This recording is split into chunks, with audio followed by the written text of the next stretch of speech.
ऋषि साकल्य की बहुत छोटी सी कहानी है। उनका ध्यान रखने के लिए भगवान स्वयं प्रस्तुत हो जाते हैं। ऋषि साकल्य वन में साधना करने के लिए बैठे थे। गहन वन में रहने वाला एक वनवासी रोज उनके सन्मुख कुछ समिधाएं, कंदमूल, फल फूल इत्यादि रख जाता करता था, ताकि उनको पूजन अर्चन एवं भोजन में तकलीफ न हो। बहुत दिनों पश्चात उनका ध्यान इस ओर गया कि कोई उनकी सेवा कर रहा है। उन्होंने उससे कहा कि यदि उसे कोई वरदान की इच्छा है तो वह उसे मांग ले।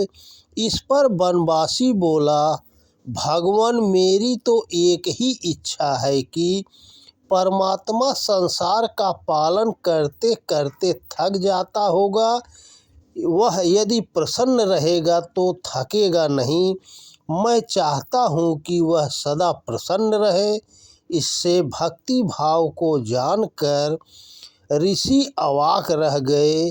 कुछ दिन पश्चात उस वनवासी से ऋषि ने कहा, मैंने सुना है कि भगवान श्री कृष्ण इस वन की ओर आ रहे हैं। जब वे तुम्हारे द्वार पर आए तो उन्हें मेरी कुटिया पर भी आने के लिए कहना। उस वनवासी ने सोचा कि भगवान उसके द्वार पर क्यों आएंगे, और यह देखकर उसके आश्चर्य का ठिकाना न रहा।